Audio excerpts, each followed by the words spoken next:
The biggest fear is one color Syria, and here we have to have different components, different political vision, background, projects, being part of this process in Syria.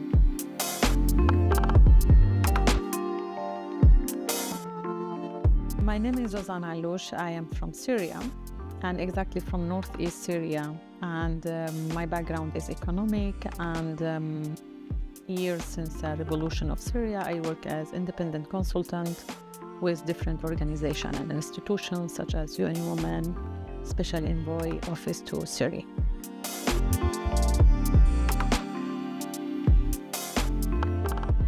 Actually, everyone knows that Syria, after 13 years of war, crisis will not be an easy case. But I do think that there are many opportunities. First of all, we have a government that they are able to listen, to hear, and they are open to change. Not easy change, but I think they are open to change. And this is what we used to not have in Syria before. There are a lot of lessons that we can learn from 1 year. We used to have, for example, the national dialogue in Syria. As a step, it was good, but it needs to be a process, not only one-day dialogue, and that's all. No, we need a process of community dialogue, of national dialogue in Syria, especially after the unifying of Syria, after what happened with Northeast and SDF fight. We have the Constitution Declaration, but these Constitution Declarations, it have some historical points, but also it needs a lot of change to be useful for this period until we have the Constitution. So it needs to be rethinked and to see it and read it one more time, this time with more calm time and with more technocrats, Then we have, for example, the People Assembly. The People Assembly now, with the integration of Northeast, there will be big numbers of this assembly named by the President Sharia, and this should make some balance between what we didn't have, like gender balance, the youth, different community component.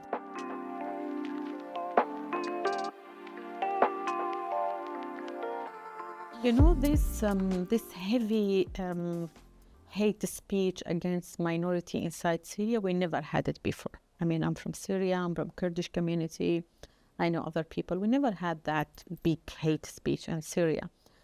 But suddenly we have it now, this is a reality. So first of all, hate speech should be forbidden by law, and we have another experience in other country that the hate speech it's a crime, I think we need political will and decision to say that these people are part of Syria.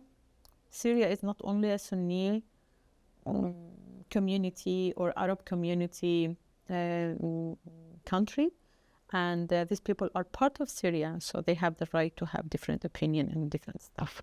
So it needs a political will, because one experience I can share here, after what the clash between SDF and the new government happened, and then we had like a deal, suddenly the hate speech stopped against the Kurds. Why? Because there are political will that said, look, now we have this deal with this community, and they're part of Syria. So this is needed, and I will not say that we need international intervening to protect the minority, but I will say that eyes should be on these cases in Syria.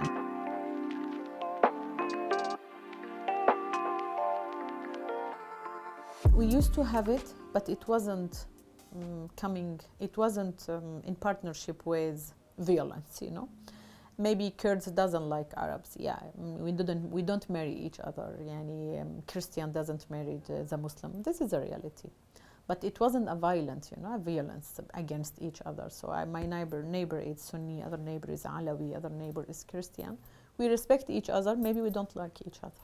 This time is with violence, with a lot of hate speech. These people should leave the country. They are not part of this community. And here I'm not saying that it's something like other country doesn't have it. In Iraq they used to have it post conflict. In Libya they have it. In Sudan they have it. Because we want to Syria to be a successful story, we want to touch every single topic that can in future explore more, or maybe being a new crisis inside Syria. We want to begin a new beginning in Syria with something fundamental, with some fundamentally solutions to have time to rebuild Syria.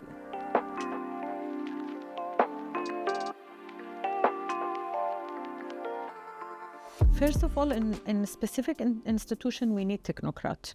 It's not only based on your political background, you have to be in this position. This is what we are suffering now in Syria. The trust will be built with time, with the kind of services this institution can provide, how they are dealing with the everyday problems, with the general problem, small problem, detailed. But I take this question to another point is, which kind of support this institution need to have this trust with the community? Look, we are living in Syria where minimum 70% are living poverty. So they have no time to speak about political life, to talk about the institution, because the electricity bill is high, the gas is high. It's a lot of money you need it every single day to live inside Syria. Imagine Syria is more expensive than Europe now, I mean, in general, living in Syria. So this institution should be open to international institutions, because there are some capacity building will be needed. The mentality of Syria in general and the institution that they can't do everything by themselves, it's not correct. You cannot do everything by... Maybe you are not technocrat, but open the door to the technocrat to help you, because otherwise we will have a new collapsed regime after a few years, in general. And here it takes me to organization like P4P, for example, in which session or which section they can be useful. We need, for example, governance, local governance capacity building. We need the constitution to be rewritten or rethinking. We need the people assembly to be very represented, but they should know how to work, what they should do, which kind of experience we have around this work to be useful in Syria, based on the narratives and Syrian context. People in Syria are done with talking and listening to promises. People need something touchable, Education should be in better situation, but how we will have a better situation without having some support, without having fund. And everyone know, let's be very clear here, there are no fund coming without an international institution coming in. No one now is able to give you money for money, just money. Everyone want to be part of this process. So I think, first of all, we should support this institution to be able to provide services. After that, we can talk about trust.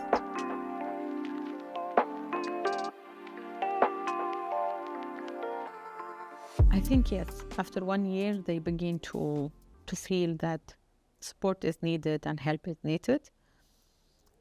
But also they're very new. Let's say we are talking about only 1 year. In 1 year, miracle will not happen inside Syria. Assad regime doesn't left Syria until he finished with everything.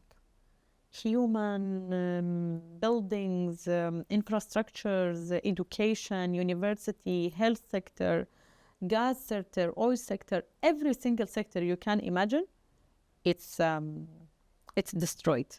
So this government is not a Superman government, There are a lot of stuff that they are dealing with every single day. But I think they are willing to have to be more open as institutions, not as a government. It's different. Maybe the foreign minister, it's very open to outside and to international support. But this should be implemented also in different institutions to have some partnership, to have some joint programs, to have some support to develop the system in a very nice way.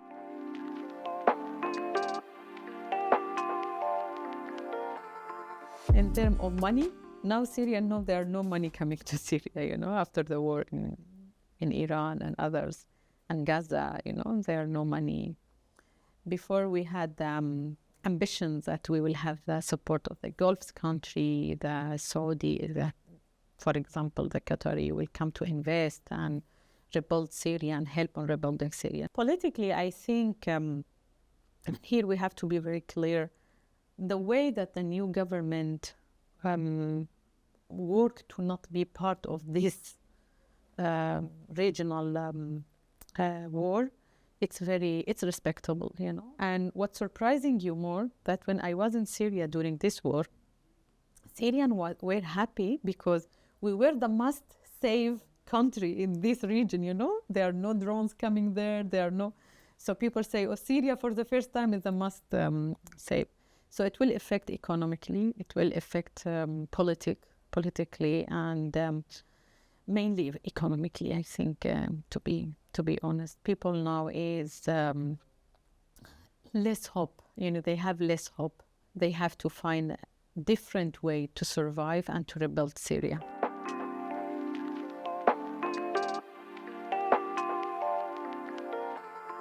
The biggest fear is one color Syria. And here we have to have different components, different political vision, background, projects, being part of this process in Syria. Then maybe after 5 years, we will have some good project to implement it in Syria, because we are still trying, testing, and one color, Syria, one color. And women's rights also. When I talk about women's rights, not because I believe in women's rights and gender balance and all this, let's say, vision. It's about economic issues. In Syria, we have many families rely on women economically. 30 years of war, many men left, died, disappeared. I don't know. Many catastrophic stuff happened to Syrian community and Syrian people. But there are many women. If we don't have a political decision to have women in the People Assembly, in the local governance, in the political life, in the economic life, we are opening a door for bigger problems. And then we need more youth also. I believe in the experience of the old people, but it's very necessary to have during this period more youth, more vision, more media stuff, all this AI, all this stuff that can help Syria to find solutions.